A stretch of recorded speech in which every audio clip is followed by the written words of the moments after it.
11th of August, about 11:30 in the morning, 11th of August. Right, for the astrologers amongst you. Feedback welcome, by the way. Background Uranus Pluto. Okay, at the moment, Jupiter, Uranus Pluto. It's taking all the steam, all the heat, all the visibility. Underlying this, the Jupiter, Saturn, Neptune grand trine of recent weeks is now fading out. It's being replaced by a Jupiter, Saturn, Chiron grand trine just for this next week or so. Nice. I think that will ameliorate some of the more excessive sides of Jupiter's first pass to Uranus Pluto. Saturn's beginning to move forward in Scorpio, and I'm seeing Saturn, the intermediary, if you like, the father of Jupiter, but the son of Uranus, as being in a very healthy position for all of us. Maybe I'm biased because I've got my Saturn in Scorpio and it's my Saturn return shortly, but I think Saturn in Scorpio is helping Pluto in Capricorn in mutual reception to each other. It's working well with the idea of Neptune and Chiron in Pisces and Jupiter in Cancers. That's good for the planet. That really is.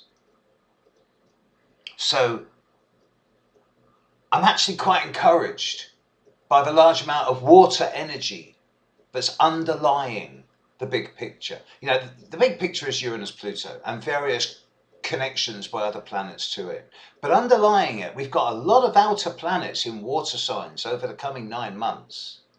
And that's either going to release some type of flood of empathy or compassion to a point of unsustainability, or it's actually going to invoke a great deal more sensitivity to environment and each other. And I prefer the latter option. I'm sure all of us as astrologers do. The trigger points for this, the new moon that's coming up around the start of October opposite Uranus, that's a bit of a kicker because that's going to hit the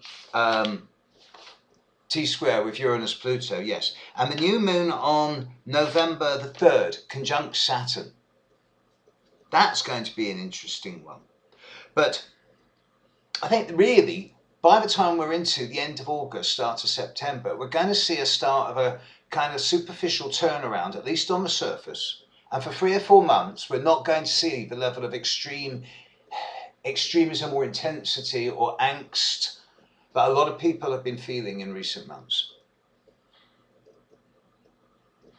Once we get into the new year, we really start getting into the business end of things. And this is where we as astrologers are going to be, well, helpful, one hopes, and potentially needed. It starts at the end of December this year, as Mars moves into about 8, 9, 10, 11, 12 degrees of Libra and starts opposing Uranus and squaring Pluto, just as Jupiter is retrograding into these same degrees. And indeed, the first 2 weeks of January do seem to have a degree of very powerful intensity about them, particularly as the new moon on January the 1st is strongly conjunct Pluto. I do expect something significant around the 48-hour period of December 31, January 1 to develop in a way that will act as a signpost for much of the year. And I'm a little bit cautious around this date, I really am. I'm not suggesting big parties on New Year's Eve. But the real influence here comes when Mars goes retrograde and stands still around 9 to 12 degrees of Libra. This takes place during the period of, say, the last week of April, right the way through to the middle of June of next year. And at this time, Jupiter is also standing still, especially at the end of April. So I am suggesting that for a period of about, say, from the second week of April of next year through to potentially the second week of May of next year, there's a month-long Grand Cross in the sky. Mars opposite Uranus, Jupiter opposite Pluto all square each other. And that to me, I think, at the moment, from what I'm seeing, is the kind of, not the final jump, but the biggest jump of the Uranus-Pluto square. By the time Jupiter gets around to hitting it again, it's going to be 3 years further on. Now, Saturn's not going to affect it. I think this is it.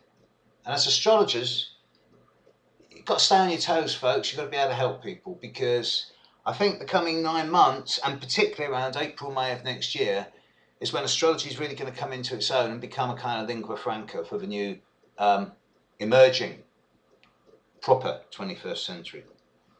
Stay on your toes. Bye.